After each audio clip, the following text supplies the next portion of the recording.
Okay, people are starting to join. Welcome everyone to join the United Hatzalah Global Zoom briefing. We're waiting for a number more people to enter this webinar. We thank you all for joining, and we'll begin in just one moment.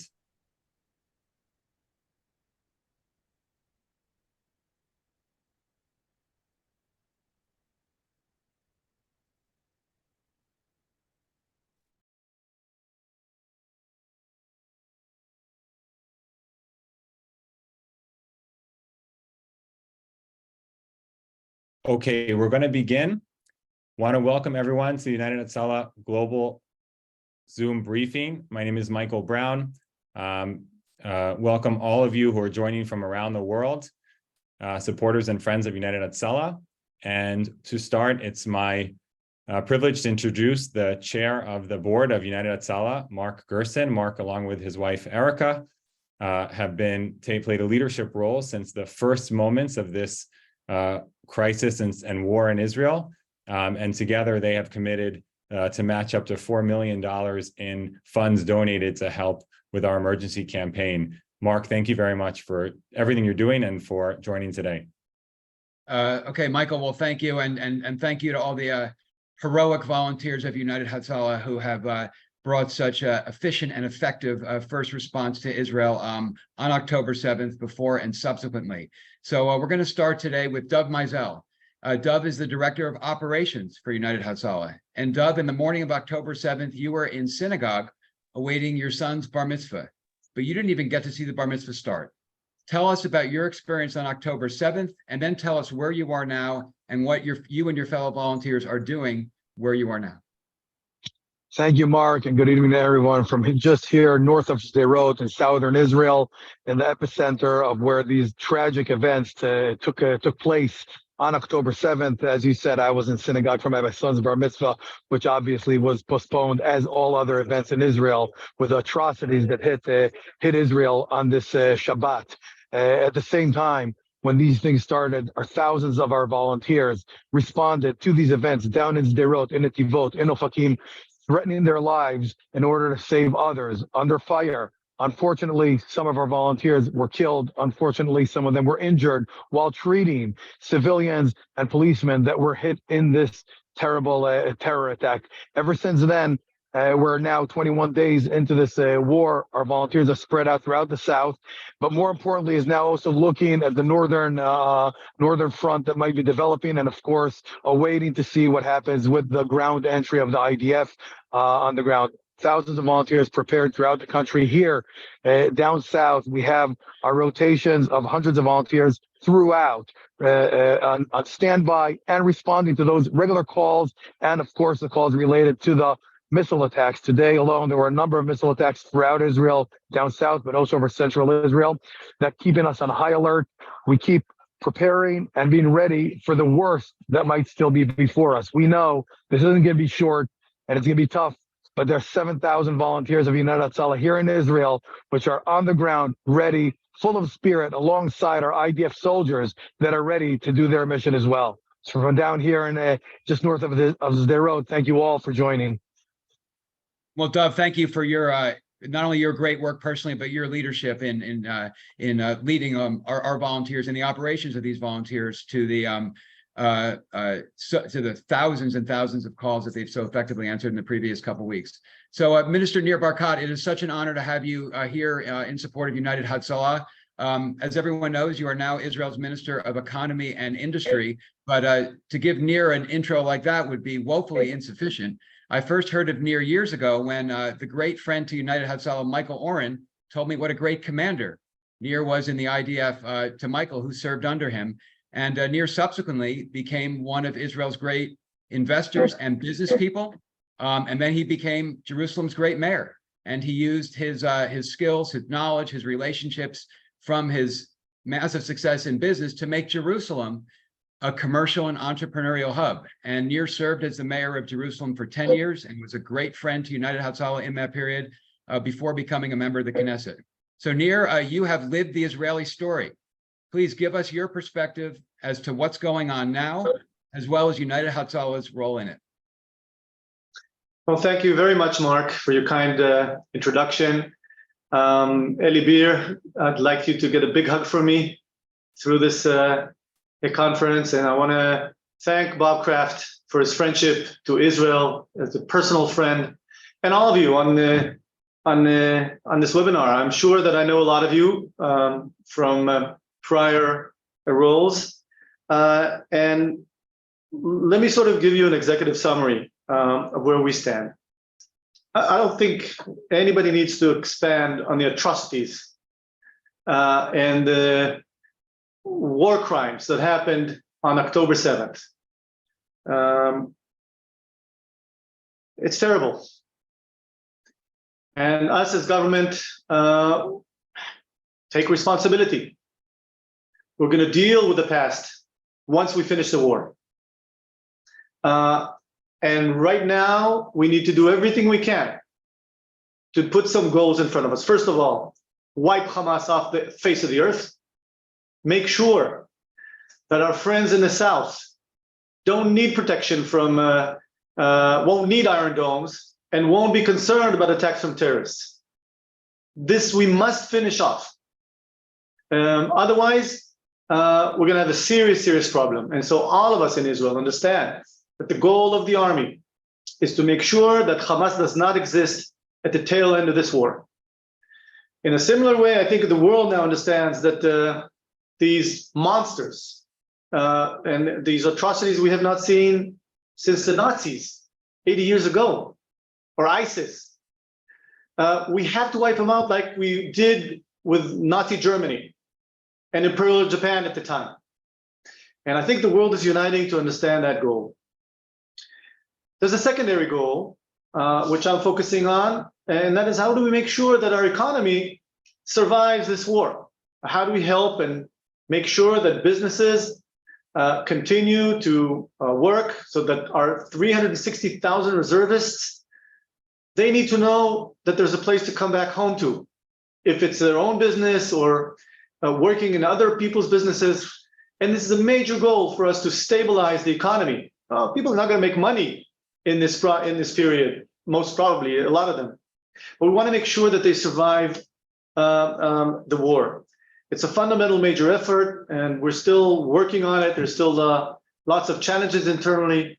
I don't think people understand the scope of the challenge we have coming from the business sector, understanding the economy after speaking to many, many people, to all actually of the business communities in our country.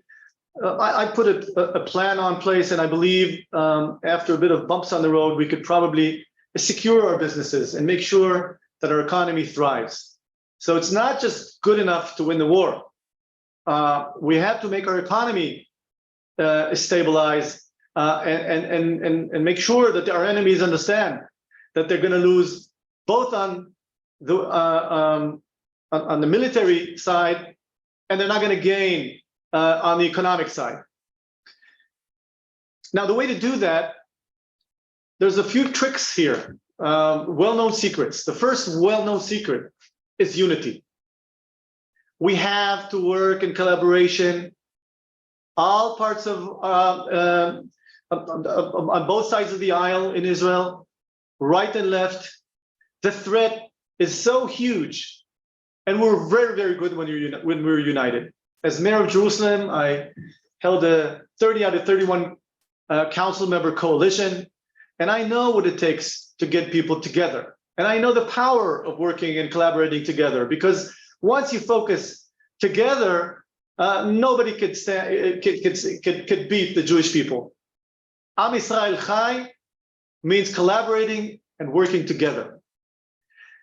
The second trick, well-known secret, is communal life, working in communities. We've seen wherever there's a strong community, wherever there's a lot of thinking about each other, wherever people care about each other, we have security and we have better quality of life. I know as mayor, what I did, I built communities, and anything and everyone that supports community life is helping in this battle. And that is exactly where United Hatzalah comes to play. United Hatzalah, I've seen them in action.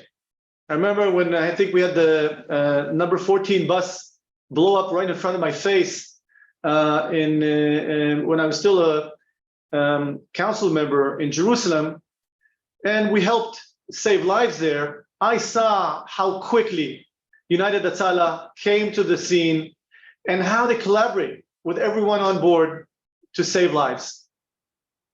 Today, we need to expand the support the government gives to local governments and to local communities, because eventually the best defense is when you have people in the community defending itself. The kibbutzes in the south, the ones that had a few rifles and readiness, they knew how to fight and they had very little damage. So wherever you have people in the community that collaborate together and they're armed, you see much, much better security. We want to expand that feeling of communal life. United Hatzalah, the model, is using the community to help people in case of emergency. It's an excellent model. And the reason I'm here tonight is to thank all of you in United Hatzalah and all the people supporting United Hatzalah. It is in the critical path of Israel's future. And the role models and the examples you give within United Hatzalah, when somebody comes and sees the motorcycle or the car or whatever you bring that brings you to the site, and you take care of people, it brings a lot of self-confidence to Israelis around the country. So without expanding too much, it was very important for me to be online and to thank you all, Eli, Mark, Bob Kraft, and all the people in the webinar. To thank you, not just for myself, but to thank you on behalf of all of Israelis, the ones that have used your service and the ones that will. And if I had a little dream here, is that we had more and more organizations like United Hatzalah, embedded in the communal life of Israel, and supports the concept of communities, which is so important for our future. So thank you. I love you very, very much. And anybody that is supporting United Hatzalah, it's not just blessing. It's a big thank you from the people of Israel. Well, Nir, thank you for your so kind and genuine words, and for your lifetime of service in so many ways to Israel. And we're all just so thankful that you are where you are right now.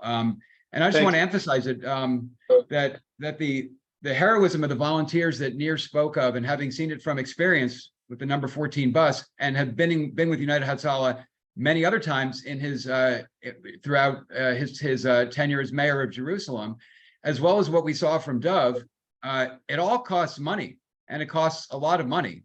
And United Hatzalah, on a customary basis, does 1,900 calls a day. Because of the stress-induced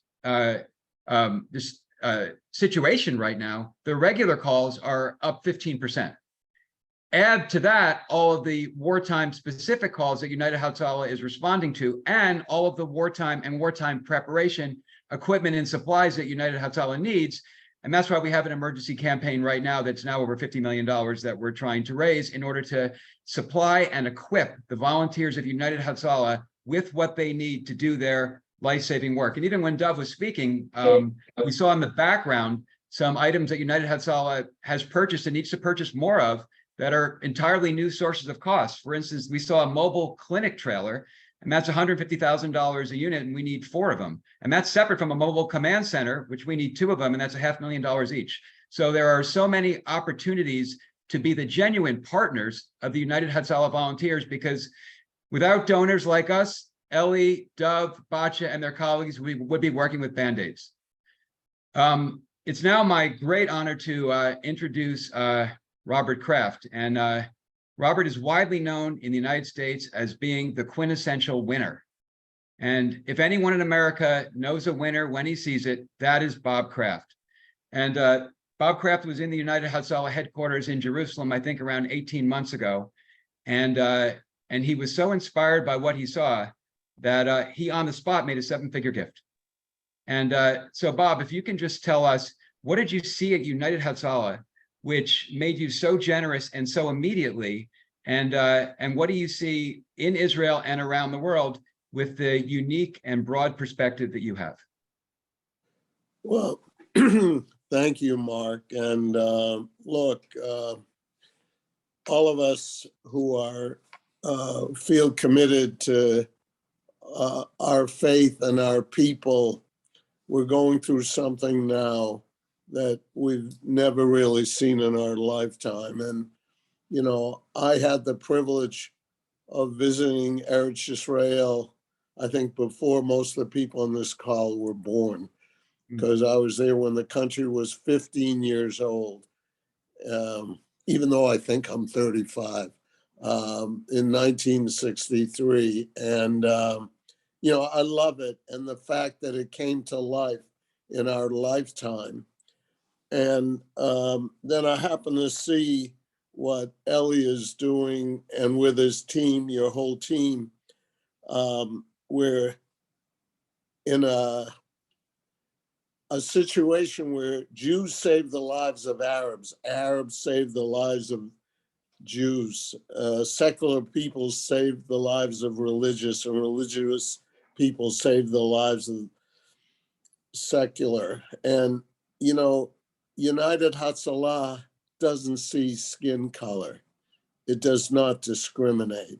And we need more of that in the world. And what's going on in America today, you know, Nir Barkat spoke about we need more unity.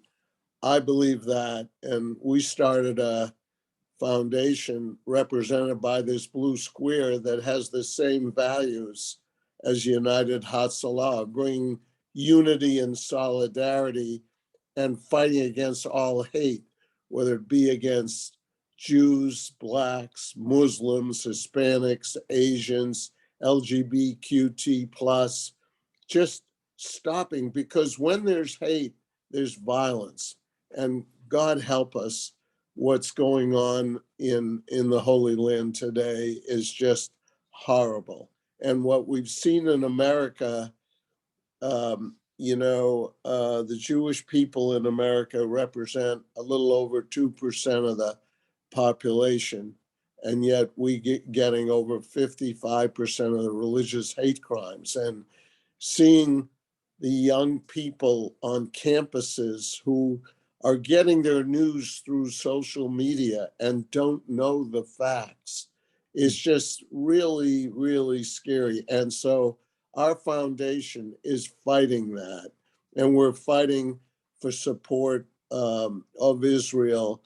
And, you know, we've had a mass media campaign to educate.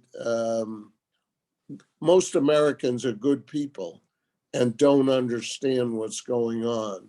And we have to explain to them how serious this is and make sure that the apathetics understand that Israel is really the greatest ally America has, not just in the Mideast, but throughout the world, that what they do to protect us, Western Europe and the Mideast. And we need people to mobilize with us. And I've never, to be honest, seeing United Hatzalah in action, I don't make 7-figure commitments just being in a place, but seeing how you build bridges and bring people together, just the opposite of everything Hamas represents and is doing such a disservice to the Palestinian people and how that linkage has happened.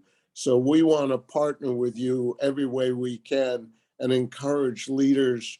I mean, when I met Nir Barkat, you know, to see a man who's in government, who is taking $1 a year and doing so, we committed and built a structure, a stadium in Israel because of Nir's leadership when we saw that. And that's the same thing that Ellie and United Hatzalah giving hope. So I encourage people to be as supportive as they can be. Well, Bob, thank you for your for all you're doing for the Jewish people, for all you're doing for Israel, and for all you're doing for United Hatzalah. And my family was in Israel at the end of the summer, and the United Hatzalah team took us on the ATVs that they use to get to victims in that kind of terrain. And we took off from the Kraft field, the Robert Kraft field. And I remember telling our children at the time, this is the biblical prophecy come true. This is Zechariah, which says the city streets. In Zechariah's time, they didn't imagine football fields, but it says the city streets will be filled with boys and girls playing there.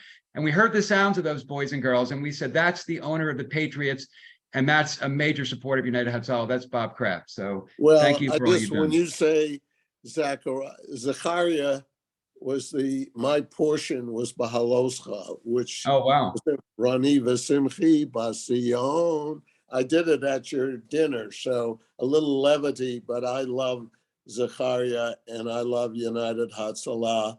I love Israel. I love our people, and we have to remember the most important thing is Am Yisrael Chai. That's right. Absolutely. And thank you for all you do to make that a reality. And Ellie, now I'd like to turn it over to you. I mean, Ellie and Nir, it's such an honor to be with you together, really two of the great entrepreneurs in Jewish history.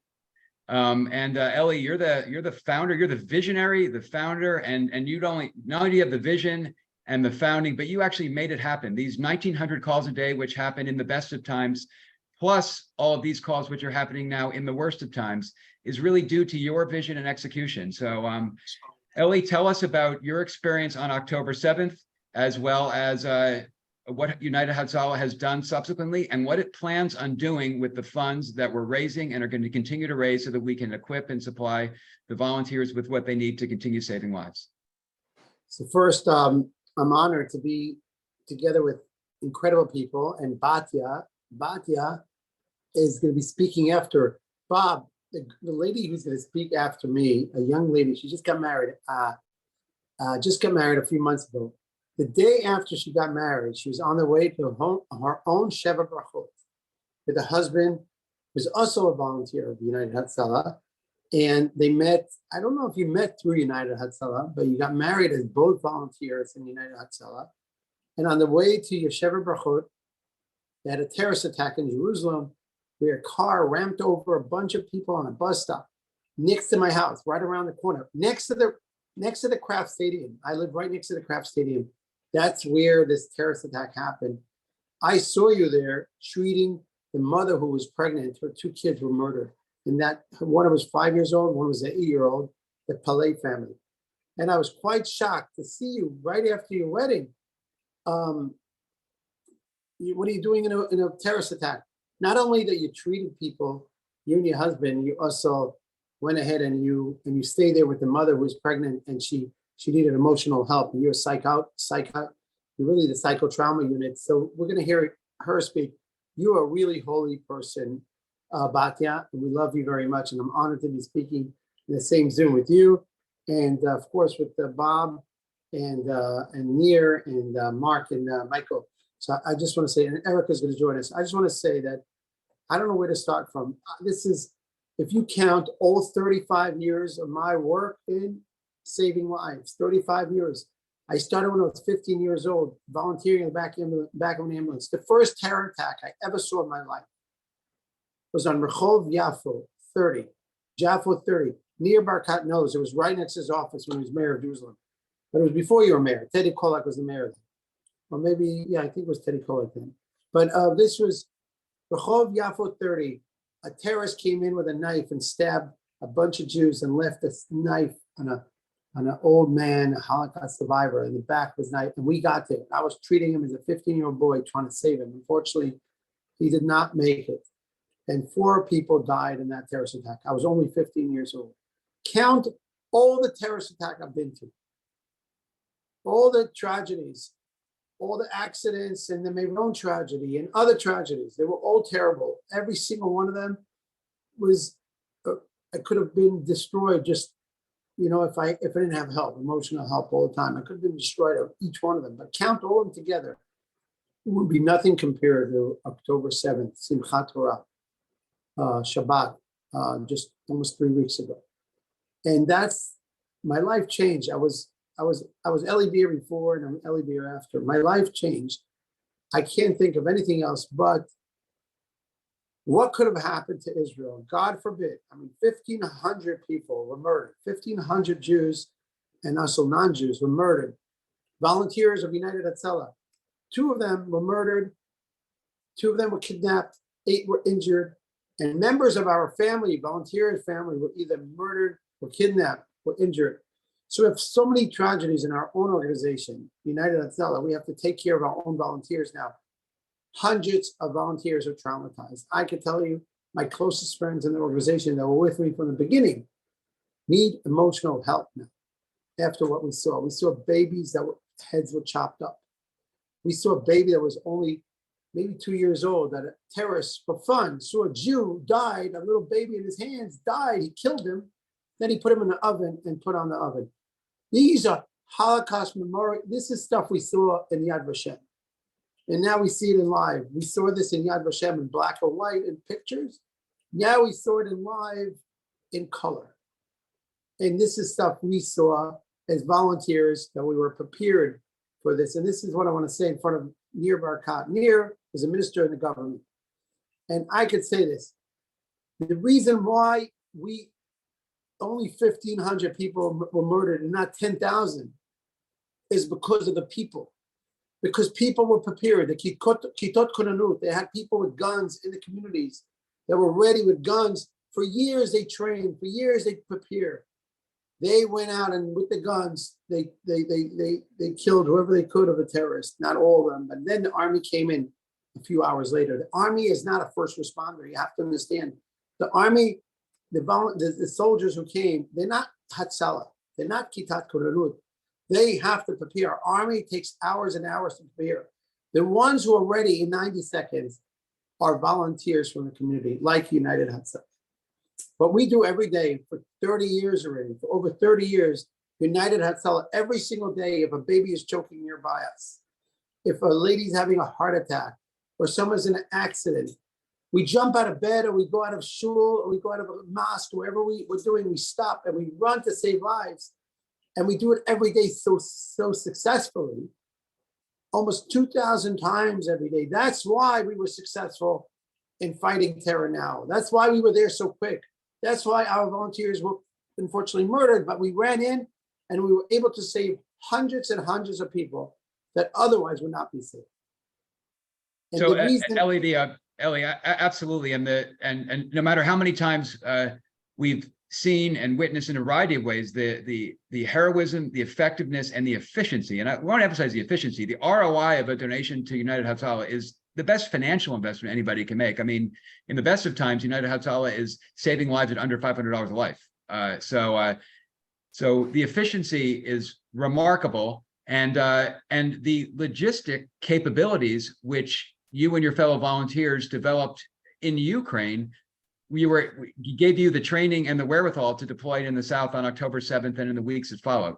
So Eli, let's talk about the current campaign right now. I'm seeing certain kinds of equipment which are familiar that we need more of. And I should emphasize, we need a lot more equipment because United Hatzalah has a very careful inventory system where United Hatzalah knows exactly what it has, who has it, and how long it's going to last. And United Hatzalah usually has 9 to 12 months worth of inventory in the warehouses at any given point. From Saturday, October 7th until the following Tuesday, all depleted, all of it. So we're in this emergency campaign right now to buy, and this process has already started because over that weekend, Eli and his colleagues started placing phone calls to the heads of the companies that supply the medical equipment to place orders. So that was starting. But we need to replenish all the equipment that was supposed to last 9 to 12 months, that was all used up in the days that followed October 7th, as well as all the specialty equipment. And I'm just looking here, things that I have not seen before on United Hatzalah equipment list: radio relay stations, drones, satellite communication devices, ALS defibrillators, mass casualty response vehicles, mobile command centers, mobile clinic trailers, volunteer base trailers. These are all new things, in addition to the things that we've always had. And none of these things will be in the hands of United Hatzalah volunteers without the donations provided by people like us. So Eli, I just want to thank you and to thank Dov and Batya and all of your colleagues for giving each of us an opportunity to be your genuine partners in your life-saving work, to be there with you, because when you're with that equipment, when you're with those supplies, it's because of donors like us. So thank you for giving us the opportunity to be your partner. And let's just talk about some of the things, Ellie, that are needed now that weren't needed before. Here's one we can talk about: pop-up tent support centers, supplies and logistics. Let's talk about the supplies and equipment that donors on this call can purchase to enable you to do the job that you do. Well, Mark, you know, when I came to you, I think it was during the Lebanon War, the second Lebanon War. I called you up from I was up north with Dovey in an ambulance. And in front of our eyes, we saw an Apache helicopter that was going into Lebanon crash. And everyone on the plane, of course, the pilots and all the ammunition blew up. And we saw that. Then we realized we're in a real bad war. This is the beginning of the Second Lebanese War, 2006. We didn't have any supplies. We had very little supplies. And I called you up, Mark, I need your help. I said, I can't come to the States. I need your help if you can do anything from far. And you went ahead and you got all your friends together and you raised $1 million. And we were able to buy some of the equipment that we needed. Not everything was there on time. So I decided since that day of 2006, we are going to be prepared. God forbid if the war starts. We never thought in our lifetime, never imagined any scenario, anything close to this. This could turn out to the second, it looks like the second independence war for Israel. The second independence war for Israel. The problem is our enemies are much more sophisticated. Iran is one of the worst enemies of the world, focusing most of the resources how to destroy Israel and how to kill every single person living in Israel. And Iran is behind everything here. And then we have, of course, Hamas, which is on their own, an ISIS group that call themselves Hamas and Al-Qaeda together. And then you have, of course, Syria and Lebanon and Hezbollah and everything. And then you have, unfortunately, so many people in Palestine or in Israel who could go out the same way the Hamas people went into Israel. Well, and let me tell you one thing Israel has. Israel has United Hatzalah. So, right. and United Hatzalah, these are 7,000 trained and equipped first responders. As Bob Kraft said, these first responders are from every segment of Israeli society: Jews, Christians, Muslims, men and women, secular, Haredi, everybody, all devoted to saving lives, all trained, ready, and to the extent we can provide them, equipped to rush to their neighbors in need in any kind of circumstance, whether they're the conventional heart attack, strokes, choking, or bleeding, or they're the unconventional that God forbid they're preparing for right now. And I just before we get to Batya, just one thing to emphasize is that this, as Ellie said, this is really the second war for independence. And one of our great friends and United Hatzalah board members, she's a generation older than us, and she said that people in her parents' generation often spoke about how they wish they could have done more, how they wish they had done more to support Jews in the Holocaust. And many of them went to their graves wishing they had done more to support Jews. This is our opportunity to support Jews and to support Israel in its time of greatest need.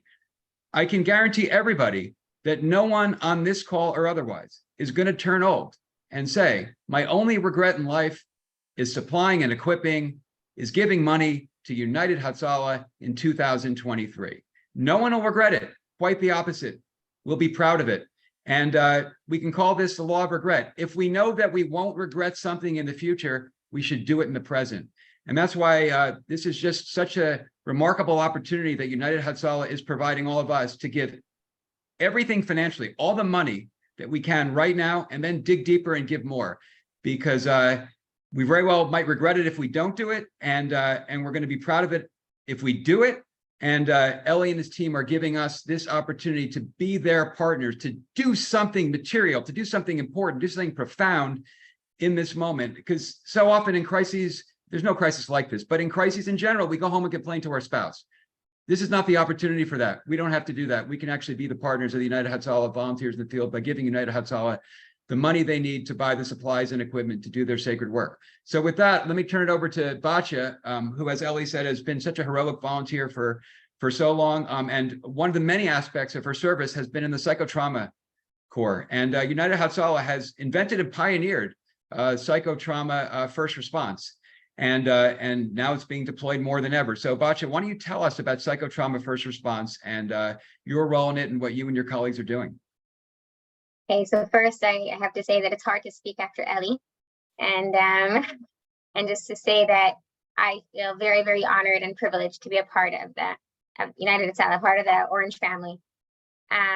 So Psychotrauma and Crisis Response Unit was established to address psychological and emotional needs of family members, witnesses, bystanders during and after traumatic events, and as well as our own EMTs and other first responders.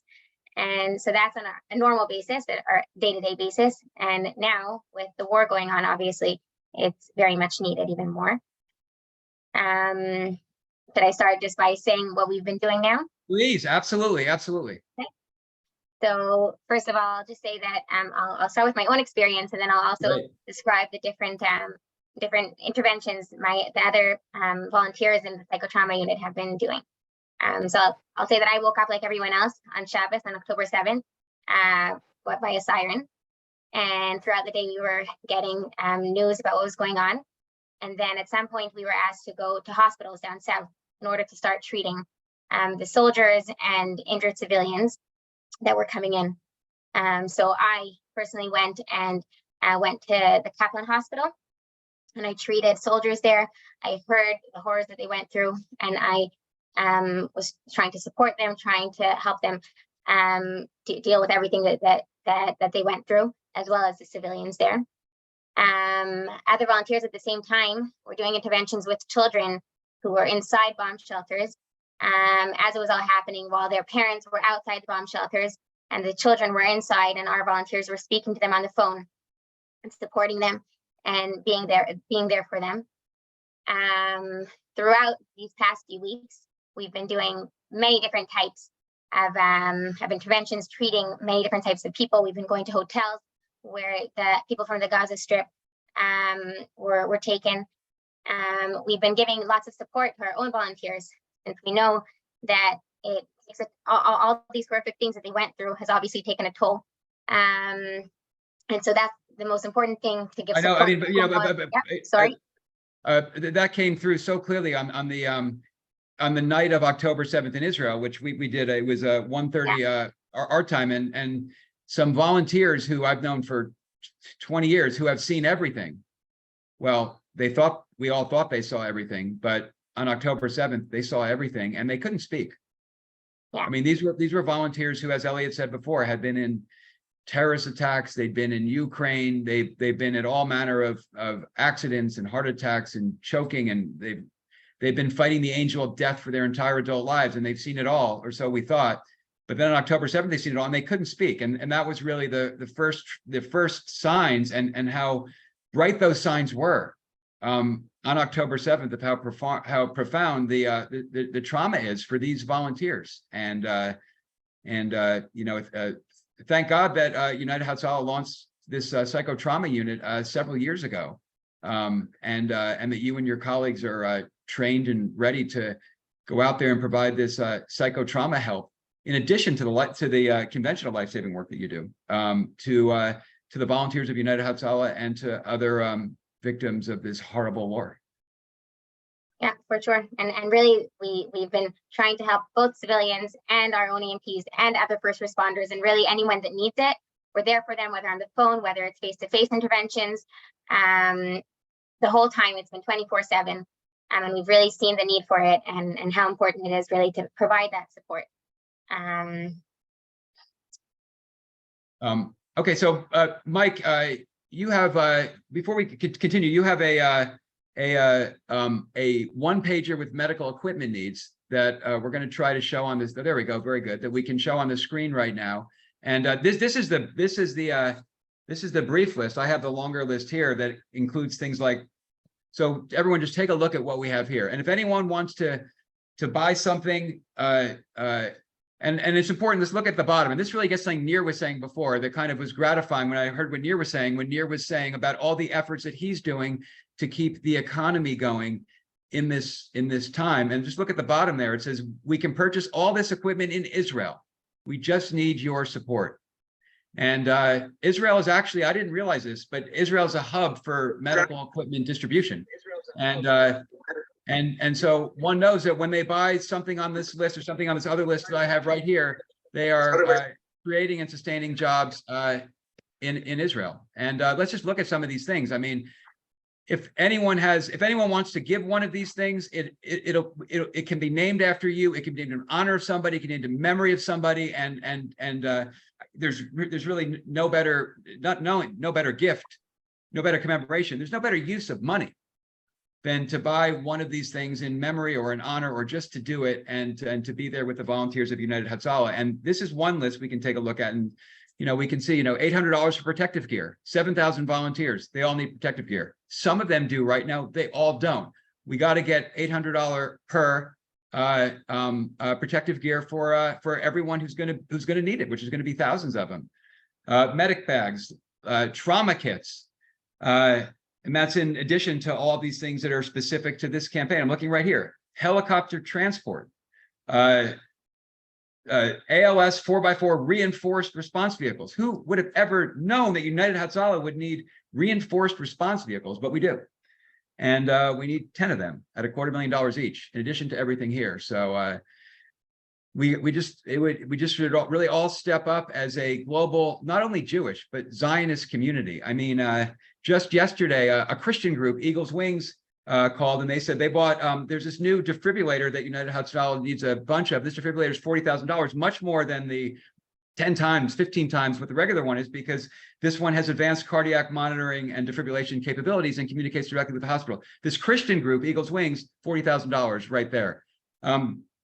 Christians United for Israel, Waterstone, Excellence in Giving. So many Christian friends of Israel, of the Jewish people of the United Hatzalah, have stepped up alongside the Jewish donors to really all be partners in this effort to support Israel in this time.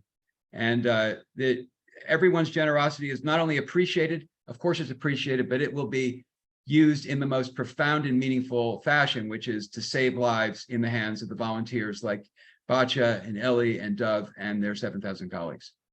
So Mark, I just want to add something, because I got my internet, I hope it's better.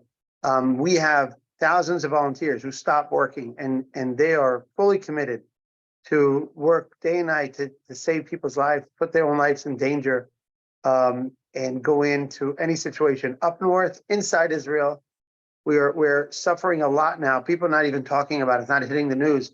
But in Gush Etzion and other parts of the country, a lot of terrorism is happening now there, because other Hamas members are living around Israel, inside of Israel, or are motivated to continue terrorism. So besides for 1,900 emergencies that we're dealing with every day, we also have a lot of terror-related, war-related things. And this is just the beginning, because things are escalating in the next few days. We may have, as Israel invade inside, and go in with troops inside Gaza, and then we don't know what to expect from the north and from inside Israel. So right now, I'm saying now, Mark, all these items that you see on the list are necessary now to make sure we get it, in case, God forbid, it's going to be hard to get things into Israel. We need to buy it now.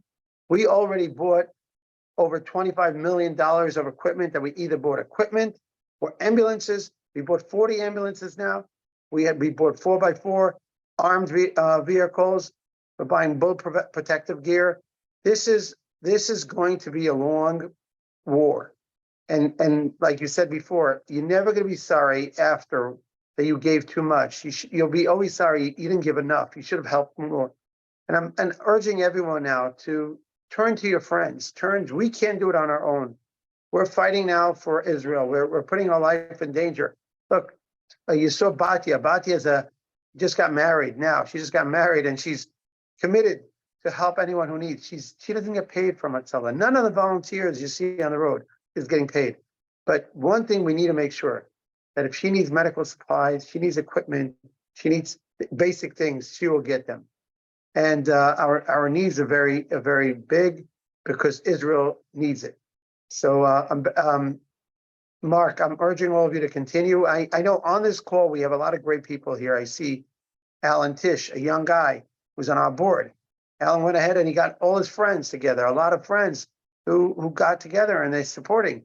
I saw Michael Dell on the call here. He's incredibly supportive, him and his family and his foundation. I see a lot of people here on the call who are supportive of United Hatzalah. People from around the world, if it's from Australia, from America, from Brazil, Mexico, from Israel. Israel needs you now more than ever.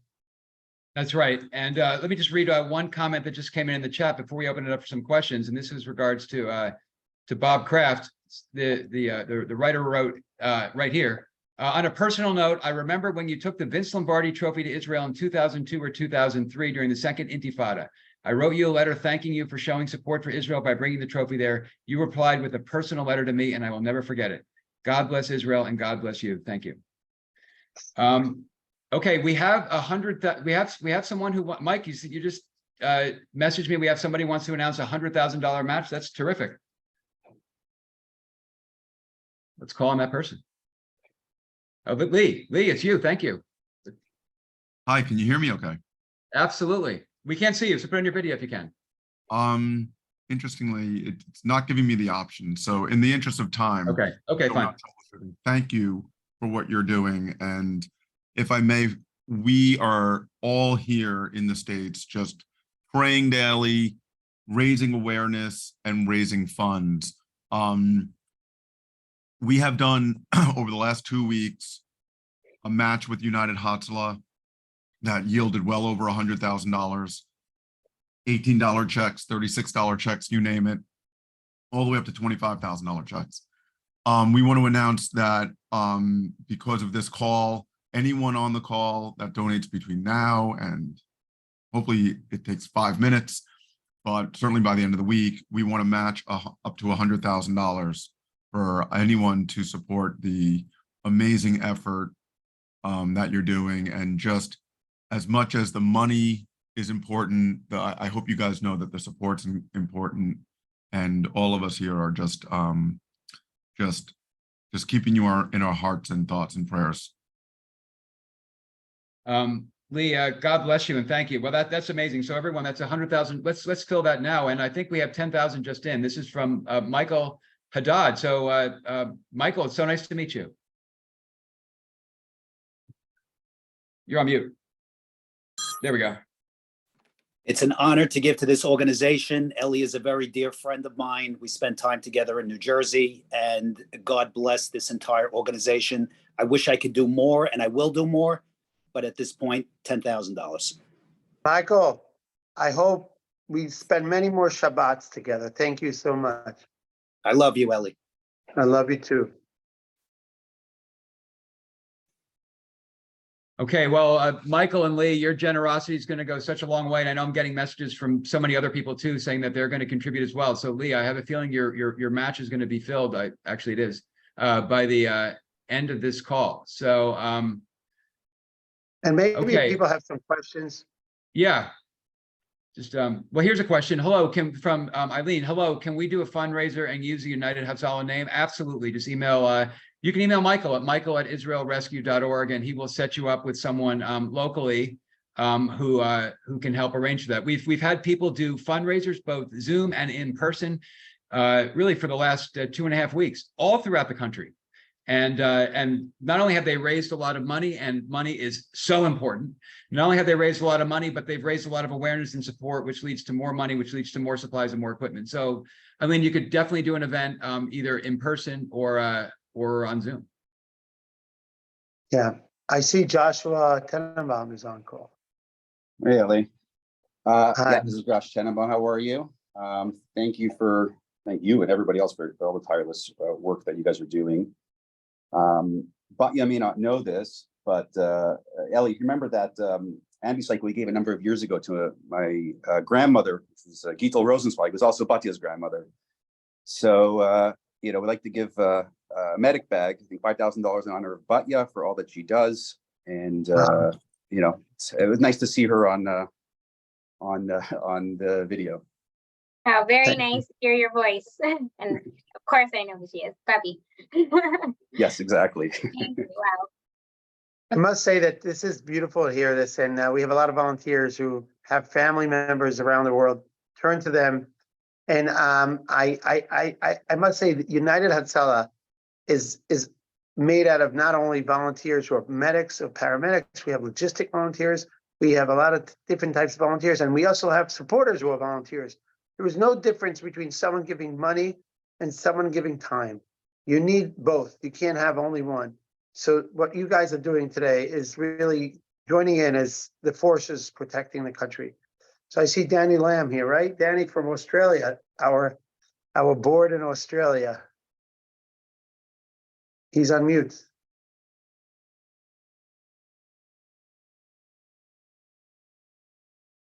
Okay, unmute. Okay, I'm there. Hello. Yes, we hear you. Okay, just want to join in the effort. I've just put in a few bob, and Hatzalah to everybody. Thank you. And we have a new Australian board and organization that you could support from Australia, and this will be very helpful for us. It's like American friends. Now we have UK friends, Canadian friends, French friends, and now we have Australian friends, and we also have Swiss friends. So we also have a lot of organizations who are affiliated with us, supporting. If you want to do anything in Australia or any other place, you want a Zoom call, you want an event, you want to do a fundraiser, we have the infrastructure to do it now. So please use what was built before, and thank God is ready for us now, and help us support. Absolutely. Let me just answer that question from Bruce, because it's a great question. You can definitely donate right now. You can go. Everyone can go to israelrescue.org and donate right now. And of course, there's wiring instructions, but you can go to israelrescue.org right now. It's taking donations. And I just got a text from Asher Kornbluth, Dr. Asher Kornbluth, a great doctor here in New York and a great friend and supporter of United Hatzalah. And Asher says, Asher, okay, he's I guess he's not in the Zoom, but I'll just read what he told me. He said, I will do $100,000 match for donations by Shabbat. Wow. Asher, I see he's on. Asher. Oh, Asher, there you are. Great. I just want to say, Asher, besides being a very, very close friend of mine for many, many years, he's also like a brother to me. He's also my doctor, one of my doctors, and helped me a lot in the last few years. So Asher, I'm so happy you're here on the call. You just have to unmute yourself. 25,000 against the match. So can I say it publicly? Yeah. I'm sitting right now with a very close friend, David Solomon. David Solomon. I'm sitting with him now. He's going to match you for $25,000. He's adding $25,000, Asher, to your match. David and Julie Solomon. Thank you for everything. I'm literally in the middle of doing a procedure, so I can't really talk, but I can't tell you how moved I am, and thank you so much for you and all 7,000 volunteers. I better get off before I start crying while doing a procedure. I have too many people in this room. Oh, you should tell the guy you're doing a procedure on that if he wants to put. No, I'm just kidding. Asher, I love you. You're neshama. You have a special neshama, Asher. So that, to be clear, that was a $100,000 match from Asher Kornbluth for donations made by Shabbat. Just as Asher embodies what the Ramchal said, the deeds of the righteous are done immediately. Asher wants to accelerate giving, as do we all, and Asher put his money where his ideas are. So $100,000 match. So 25,000 already came in from David and Julie Solomon this second. Wonderful. And I see Eli Shmarani, my good friend from Los Angeles. Eli. Hi there. I'm just pleased to inform you that the Iranian Jewish community here has so far committed to $500,000 in cash, 2 ambucycles and 1 ambulance, and we're going to keep going. Wow. God bless you. Wow. Awesome. Wow. I must say that $500,000 from the Iranian community right now. Iranian community in LA, or not only in LA, but LA is like the hub. And they are incredible people. I spoke by you many, many years ago by Temple Sinai. I love you so much, Eli and Siona, and your family. So, Toda Rabba, kol hakavod for all the work. Hadadi, as you say, Hadadi. This is a Jewish Iranian community, by the way. Of course. Thank you. I see Daniel Rubin. Daniel Rubin, is that Daniel Rubin from Boca? You're on mute. Hi, Ellie. Can you hear me? I hear you well, Daniel. All right, but you got to call me Daniel Robin, not Daniel Rubin. Robin, you know what? I'm so sorry. I have so many Rubins I'm I just know in kidding, Israel. Ellie. I'm just kidding. I'm just kidding. Like Robin in Israel, you don't know. It's all Reuben, no Robins in Israel. I'm just kidding. Yeah, Shoshana and I would be privileged to participate. God willing, we'll make a $10,000 donation today. And God willing, this will also be part of a larger commitment. Wow. Thank you. But this is together with your kids. You're beautiful for kids. So it's not only with you. Always. Thank you very much. Thanks, Shoshana. Thank you very much. Sending our love. Toda rabah.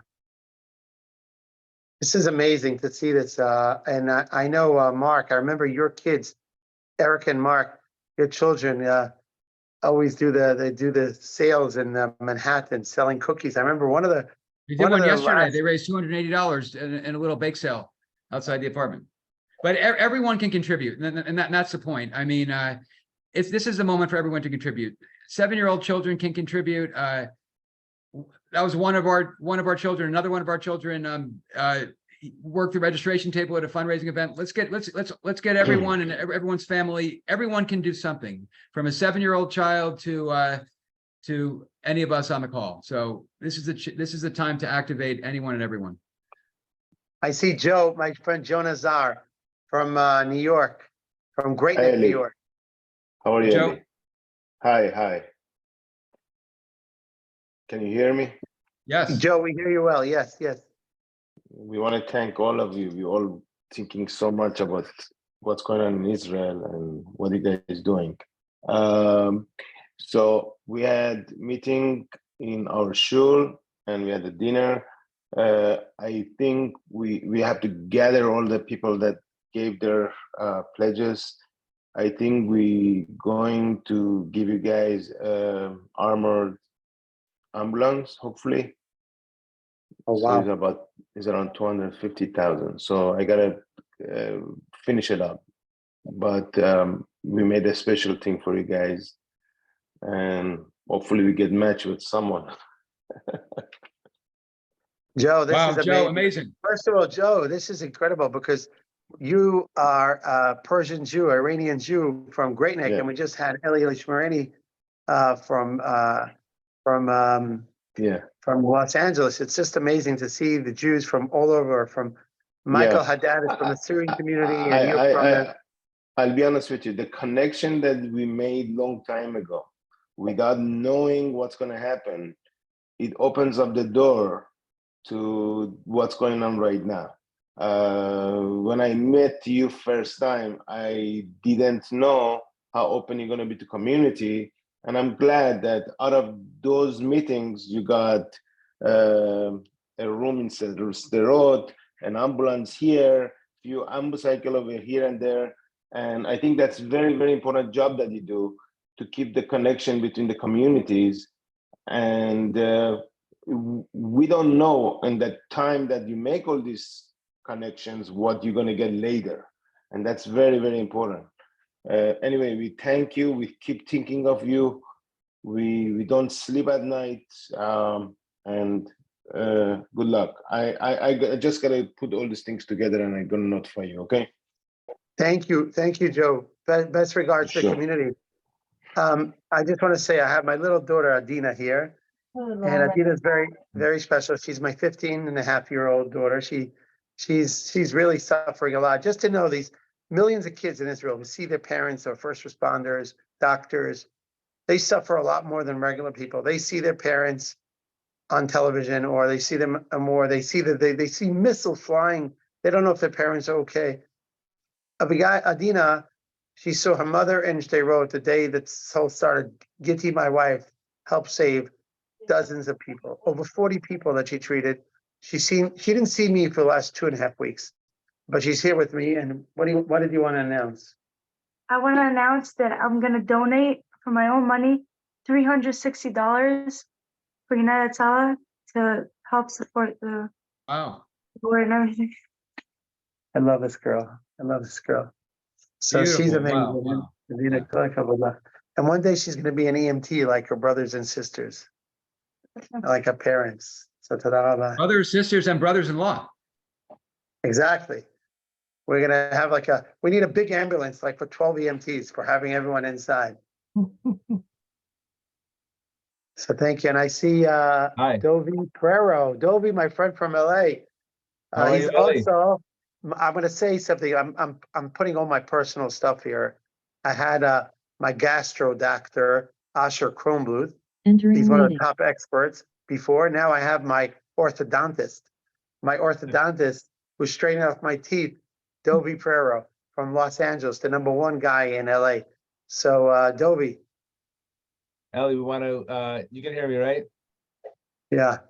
Okay, I miss you, I love you. I look forward to having dinner again with you soon. And we want to donate $1,000 to, in addition to what we're already doing. And warm regards from us and from David Pereiro, who set up a lemonade stand the first day of the war and collected $250 for Hatzalah. Wow. We gave that, and then we're doing another 1,000 in addition to what we're already doing.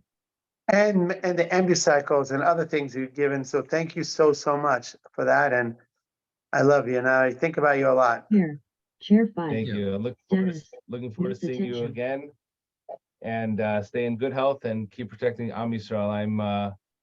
I'm inspired by you tremendously. Keep up the great work. And all of your Mark, you're an angel and you are leading the charge, and it's inspiring to see people that are taking, like you said, Ellie, on the field and in the office, whether it's on Zoom or in an ambulance. It's tremendously inspiring to me. Thank you. Kol hakavod. Well, thank you for your generosity and all you do. And before we get to Alberto, what a nice note here in the chat from Paul Weinstein. I've never heard of the International Hebrew Order of David is conducting a campaign right now. Magnificent. Wow. Which has raised over $90,000. Wow. Kol hakavod. Alberto, it's so good to see you again. Can you hear me? Yes. Well, first of all, I want to commend all of you guys from United Hatzalah for the incredible job that you are doing, and for risking your lives and risking everything to save another life. And the Luton's Foundation, which I'm a trustee, have already made some donations. But I have a technical questions for you. One of the question is, how can we help financially those volunteers that are not having any income? So can you establish a new fund just to help those volunteers with some money for them? Is there a way to do that, or am I out of my league with this question? Alberto, I am so honored to hear this from you, because this is something we were talking about the last few days. I just want to give you an example. One of our volunteers who is having a very hard struggle financially, he lives in the South and his son was kidnapped. And he's still volunteering. He's still volunteering, although his son was kidnapped.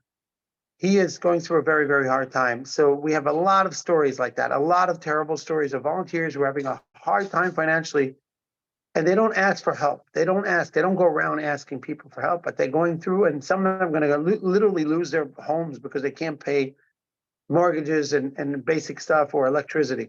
So we are going, because this is a great idea. I would like to start a $1.8 million fund only to support volunteers from all over the south of Israel for special needs. This is going to be a fund that we're going to have supervision from our experts to see who the volunteer is, what they need, how many kids they have, what kind of situation they are. And this is going to be a fund, a chesed fund for Hatzalah volunteers. And it's going to be a big mitzvah. And I really, Alberto, this is a great idea. And I think we should have that. Mark agrees for it. Mark's the chair. If you agree for it, we're going to start this fund. It's a great idea, and Alberto, it's not only it's a great idea, it's really in the spirit of what United Hatzalah, which is United Hatzalah is really always there for its volunteers, whether it's Pesach relief funds or otherwise. And this is such a good moment to establish exactly what you're proposing. So thank you for your idea, and Ellie for your just not the idea, but write me down for $18,000 to start this fund. Wow, wonderful. Thank you. Amazing. Thank you so much. Thank you.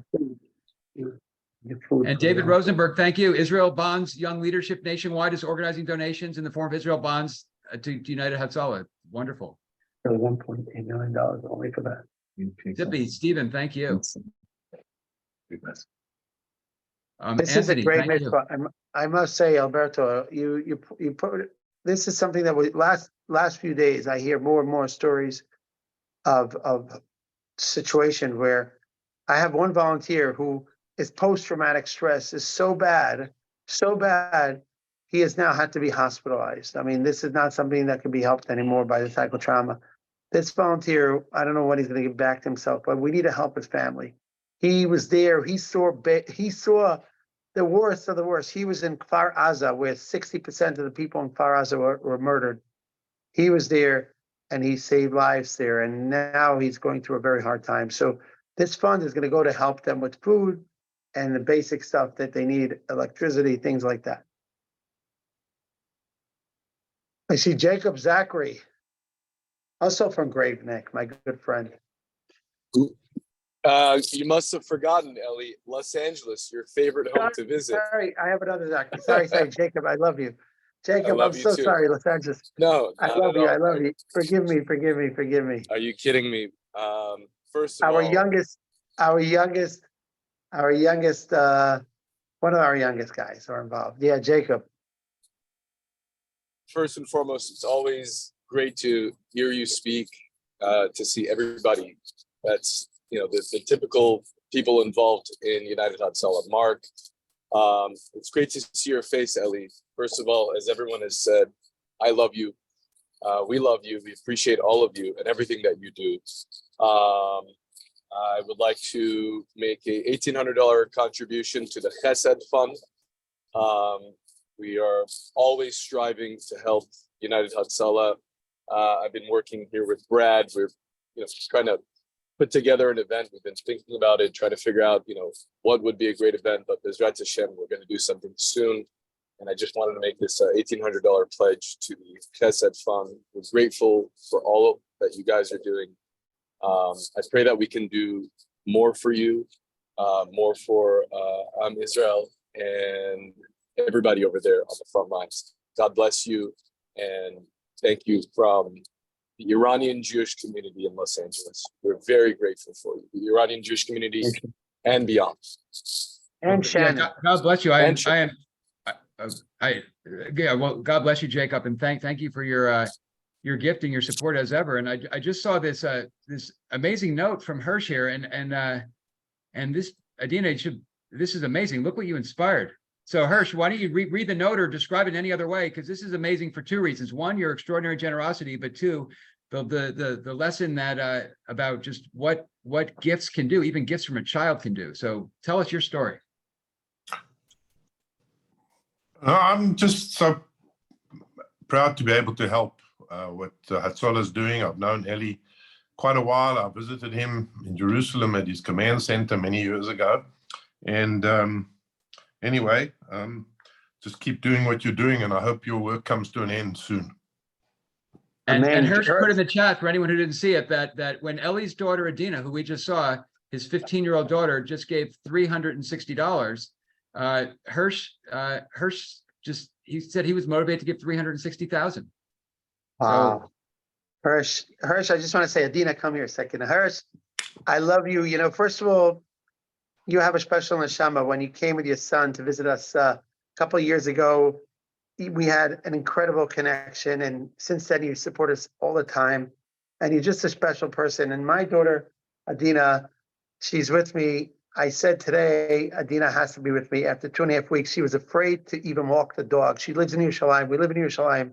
She was afraid to walk the dog for 2.5 weeks. I'm on a very, very special mission now. I said to her, Adina, you're coming with me. And I gave her some money to shop and go shop for yourself. Go somewhere, buy some clothes. And then she says, Abba, I want to donate the money to United Hatzalah.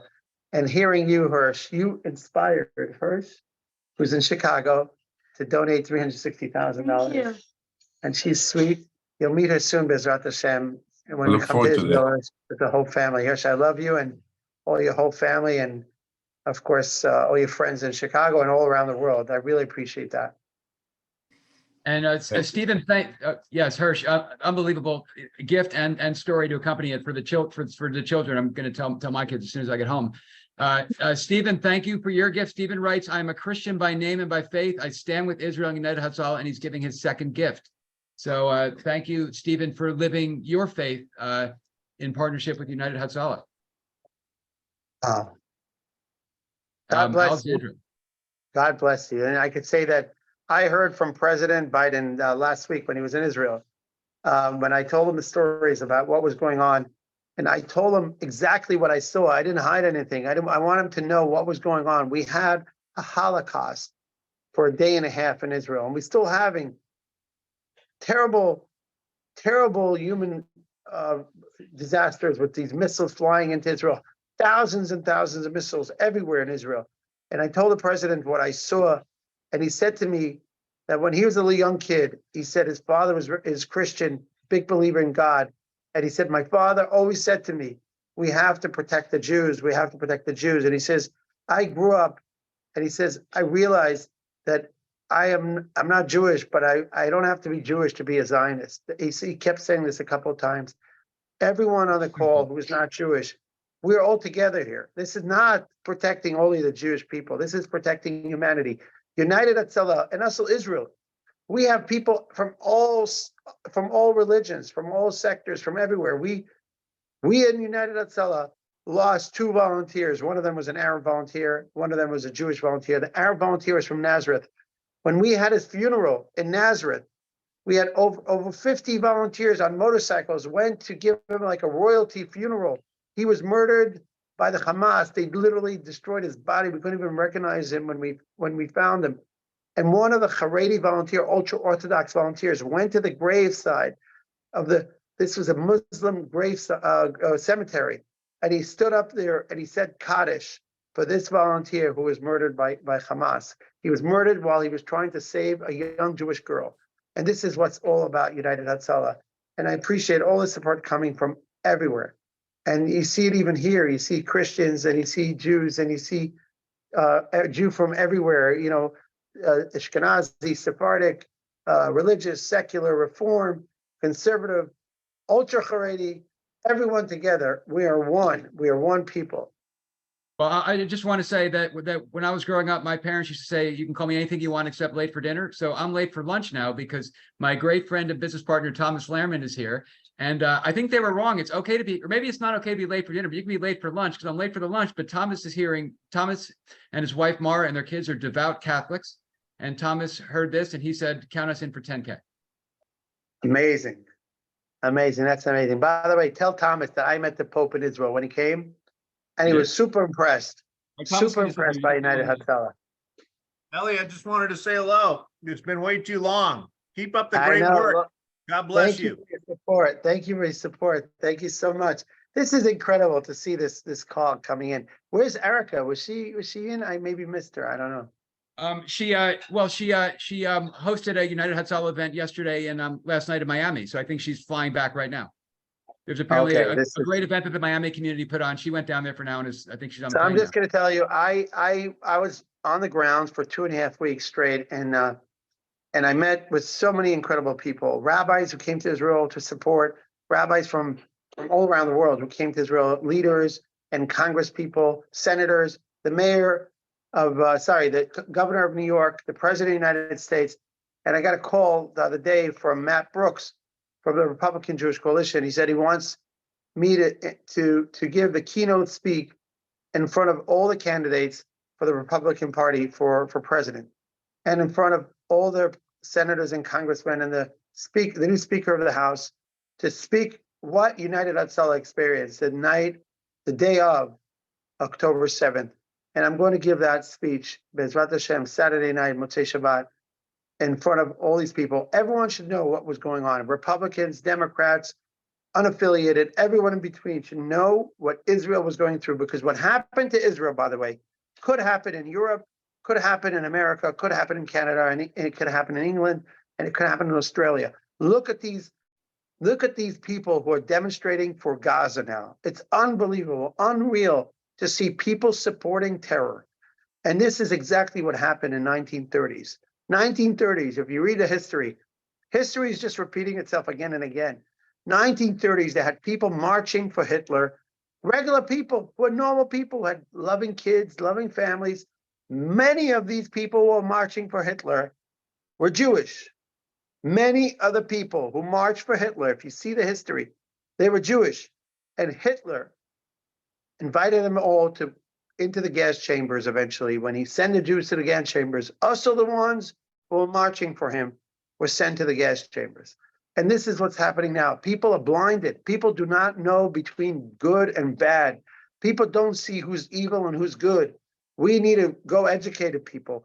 The ones of our volunteers, we have Arabs and Jews who gave their life for saving people's life. I'm going to speak in front of these Congress people and senators and people who are nominees for president to make sure they all know the truth. And I'm sure they do, but just tell them firsthand what I saw in my own eyes. And this is why I'm here. And the donations keep coming. The New Jersey Jewish Business Alliance is going to raise $36,000. Isaac, I can't say your last name just because the Zoom feature, but Isaac said he will donate $25,000 in addition to the $50,000 he already donated. Raina's in for another 1,800. I mean, 1,500. The money, this support. This support. When we think money buys the supplies and the equipment. So when you donate money, you're giving supplies, you're giving equipment. So, and that's going to be in the hands of the United Hatzalah volunteers who are going to use it to save lives. So Michael, Mark, you'll be very happy. I'm sitting next to one of my closest friends, David Solomon, who's helping me tremendously. And David has a son-in-law who's in the front lines in the special forces of Tzanchanim. And Tzanchanim or Golani? Sayeret Golani, which, by the way, Sayeret Golani are the ones who rescued the people in Kfar Gaza. They rescued these two little twins that we saved afterwards. Twins that both parents were murdered. Sayeret Golani did the job, and now he's in North Lebanon. They send the Golani guys. My son is also on the front lines in Israel, and his son-in-law is donating $1,800 from the front lines, the IDF front lines. Wow. Oren, what a giver! What a giver! Yeah, amazing. And Shana, Oren and Shana, they're living in Israel. They are in Oren has left his family, his little babies, and he's in the front lines now in Lebanon. And he's donating $1,800. He's on the Zoom. So thank you, Oren. Yeah. It's amazing.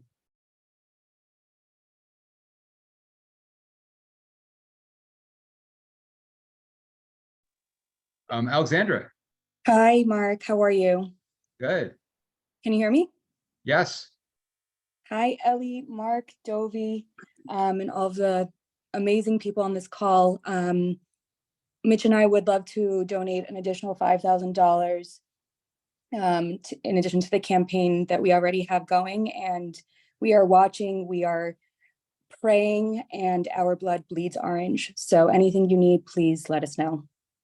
Alexandra, thank you. And thank you for hosting an event, I believe in early November, and my wife's speaking at your event. So, and anyone, as someone else said, anyone wants to throw an event in person or on Zoom, it's great for a lot of reasons. Just let us know. Email Michael at israelrescue.org, email me, mark@markgerson.com, and we'll set up your event. And my good friend Dov Horowitz is here, Dovi Horowitz. So thank you for joining. Hey, Ellie, how are you? Could be better, but seeing Am Yisrael and the people who love Am Yisrael together here, it's unbelievable. Ellie, we're just always in such awe of all your dedication and hard work, and you guys doing an amazing job. Keep it up.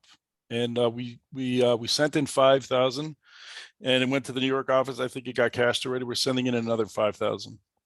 Thank you, Dov. That's amazing, and a lot of your friends are supporting. So tell them to continue, and And I think you were in a Zoom call this week with us. No, that was another one. No, okay, so that was but I know a lot of your friends from Long Island are supporting United Hatzalah, so thank you. And we have here Glenn, sorry. You have to unmute them.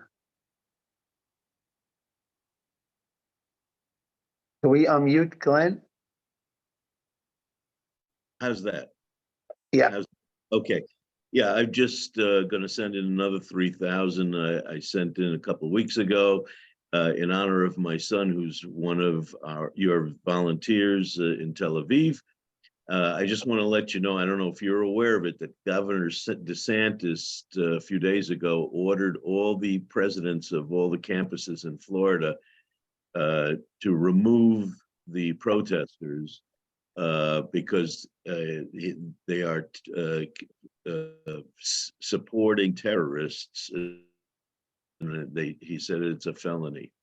And I think that's a great thing that in every state these governors should be doing. And I think every governor around America, every governor, we know a couple. Mark, you know a lot of governors. This has to be done in every state, New York State and every other state. You know what? It's a shame that people allow protesters to protest for Gaza. I mean, yes, they have a lot of people who are suffering in Gaza. There's no doubt, but the ones who are putting them in misery, the ones who are actually putting them in all these terrible situations is Hamas. Hamas, unfortunately, are ISIS of this generation. ISIS 10 years ago, no one went around New York and universities in New York protesting for ISIS. No one did that. And today, because it's against the Jews, it's so easy to do it. And unfortunately, some Jews are blinded. They don't get it. They don't understand that it's not cool to support Hamas or ISIS or Al Qaeda.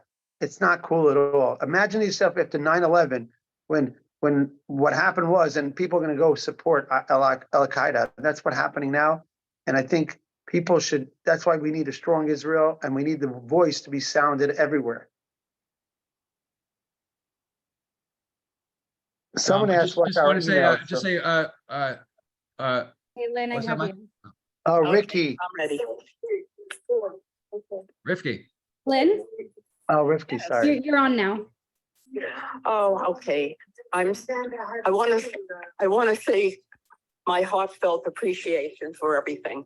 Our love is deep and profound, as you know that. I'm sorry if this is going to be cryptic, but this is important to me. I feel that we have to train our children to be philanthropic. Our children need to know that they are the generation that is going to save Israel. It's not we who are our octogenarians. It is they, our grandchildren. And so I'd like to help grandchildren get into the spirit of knowing that they are donating certain things.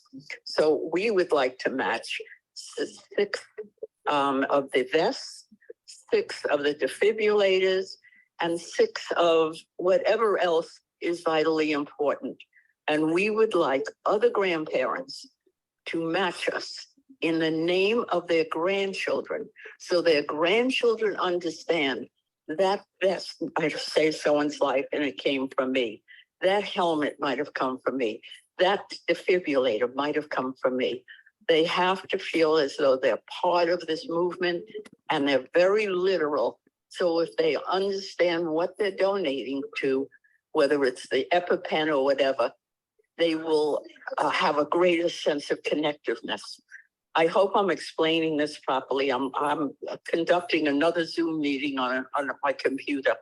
So I hope you understand what I'm saying. If not, I think Rifki can edify for me. No, Lynn, you explained it beautifully. And not only do you explain it beautifully, what a beautiful idea. I mean, the Bible tells us so many times to teach it to your children.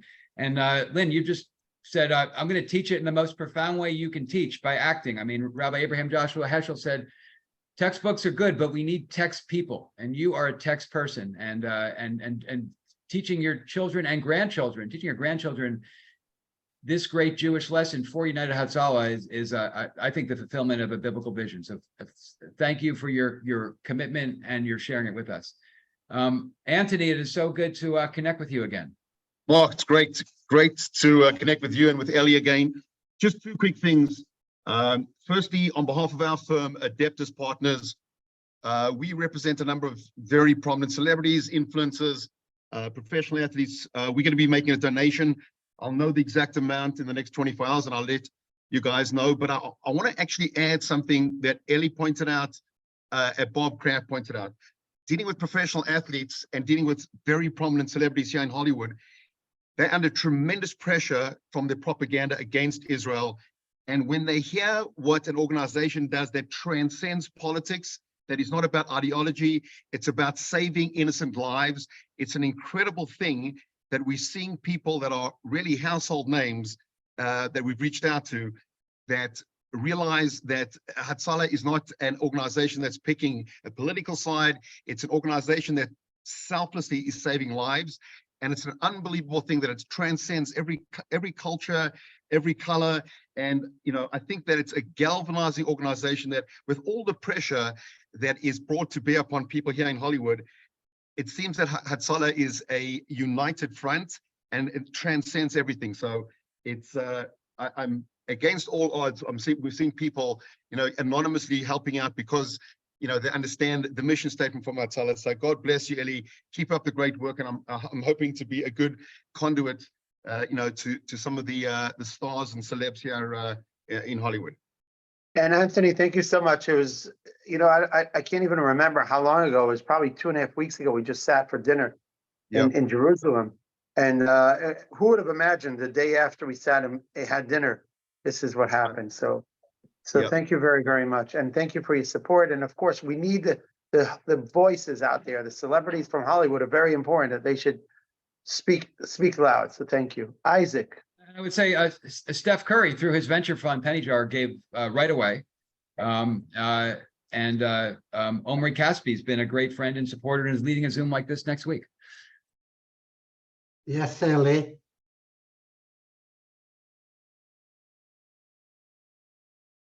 Ellie, I hear you. Yes.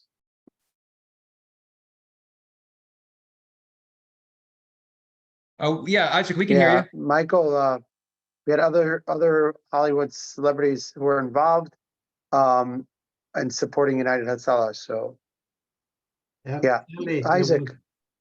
Yeah, I'm the one that Isaac that didn't know the last name. Isaac Samuel. Oh, okay. Isaac, you online? Yeah. Yes. You're on the air. Ellie, I thank God for the day I met you. And I thank you for everything that you and United Hatzalah do for Israel. And I daven for you all the time.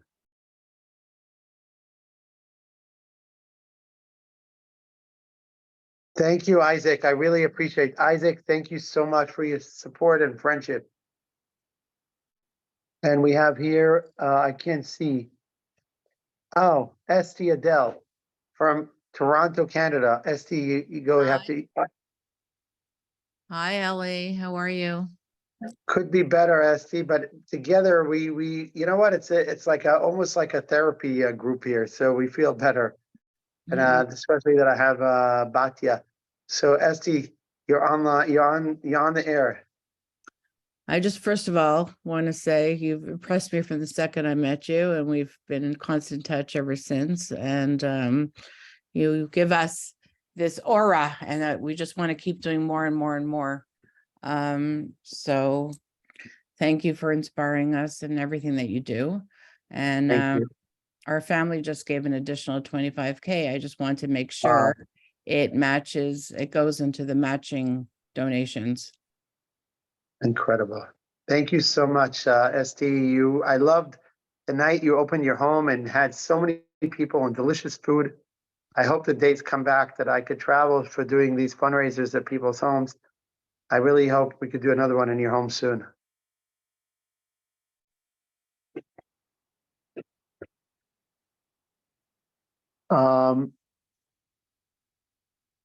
Who's next? Nancy. Nancy Schnell. You're Hi, on air. Ellie. Can you hear So me? good to, yes, I hear you well. You know that I always tell you that you are such a magnificent human doing in you, like, so, you know, more than humans do. And I just want to tell you, I was so, again, motivated today. And I just, myself, I didn't even discuss it with Steve, and I just donated $540 in memory of my grandparents, Frida and Mike Pauker, who literally helped to establish the state of Israel. And I have video footage of them in 1948 and 1949, which one day, when we all have a little, you know, a little less to do, I would love to share with you, because I'm very proud, and it makes my heart happy to be able to give to you probably one of my most precious organizations, and you know that. I know that. Nancy, thank you to you and Stephen and your whole family. You're so wonderful. Toda rabah. And we have here Stacy. Stacy, you're on here. You just have to unmute yourself. We need to unmute Stacy. If anyone else wants to go, you have to just somehow announce yourself. But Stacy, just pick up your, like, they have like a sign. You have to put up like a hand. But Stacy, you need to unmute yourself because we can't hear you otherwise. All right, Michael, could you help us out here? All right, we're going to put on Paul. Hey, Ellie, Paul Scheinberg here in Atlanta. I'm going to add $5,000 to the HOD cluster that's right now approaching $100,000 total. So we're looking forward to participating with you. Paul, I just want to say something. You know, we have the HIPAA laws here. He's a doctor. Paul's a doctor from a thing. You see Batya on the call here. You don't know the connection between you and Batya. Oh. But when you had a heart episode on the plane coming from Atlanta to Israel, yes, on our Delta, yes, and you thought we don't have a 90-second response. You didn't believe United Hatzalah has a 90-second response. Batya's father-in-law saved your life on the plane. Oh, he got there in 60 seconds. He got there. Yes, 30 so seconds. Look at that. 35 seconds. He was there when he had a heart attack on the plane. At 39,000 feet. Yeah. 39,000 feet up. He's And look at downstairs this. right now, so. And you didn't know that a United Hatzalah volunteer is going to come to save you while you came to Israel to audit us to see if we have a 90-second response. Unbelievable. We showed you in Delta. We showed you we do have. And I was on my way for the Hatzalah group meeting, and I said, Sariel would ask you. And then we had to meet in the emergency room, unfortunately. But I'm so happy you're alive, and Baruch Hashem, you're here today, support, and you meet the new daughter-in-law of the Wadowskis. Wonderful. Mazel tov. How many Wadowskis, Batya, how many of you volunteer? How many of you in the family volunteer by us? I need to count, but I think it's 5 of us, 5 or 6. Wow. And your father-in-law was a 9/11. I remember him treating people. Been an EMT for more than 40 years, and in United Hatzalah for as long as it's been. So Her father is an amazing person, a father-in-law. He was there, one of the first in 9/11 treating people. He worked in a bakery. He had a bakery in Borough Park. Right, but he ran to save. Yeah, it was a lot of calories there, but he came to save lives. So kol hakavod. Who else do we have? All right, we don't have anyone. So we're gonna wrap up here, and I want to thank first of all Michael Brown, who's behind the scenes. You see him here. Michael Brown, you're amazing. International CEO for United Hatzalah. All our teams in Israel, our psycho teams, our logistic teams, our volunteers. I have to thank all of them, all our young leadership supporters, all our board members, our chairman of the board, Mark Gerson, Robert Kraft, who is a personal friend of United Hatzalah. I can't see, what does it say there? Fundraising. I can't see the whole thing. Fundraising team and support team? Yes, all our support team and fundraising team around the world. I couldn't have done this without you. You remember that when I was 3.5 years ago fighting for my life, and you guys stepped in and you said, you know what, we can't have only Ellie Beer running around snoring. We need to get a bunch of other snorers. And here we are with a great team who are helping United Hatzalah. I can mention names, but I'm not going to go because I'll forget a lot of it. But New York, Chicago, Los Angeles, Miami, London, Toronto, Montreal, and name it, Paris, Australia, and more. So I probably forgot a few, Detroit, but I love you all. And I want to thank Robert Kraft, who's still on the line. And you inspired so many people to fight against anti-Semitism, fight against hatred against other people, no matter who they are, and support United Hatzalah.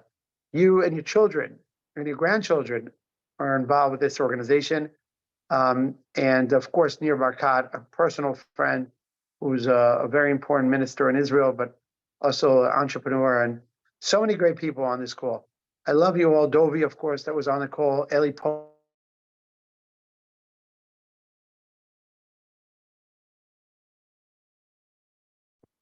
I love you. I love you all. I miss seeing you. And I hope we should do a lot of good things and this war should be over so we can go back to normal life and a safe life for Jews in Israel and Jews around the world should be safe. We should never have these conversations. I love you so much. Amen. Okay. Tada. Bye, Mark. Thank you.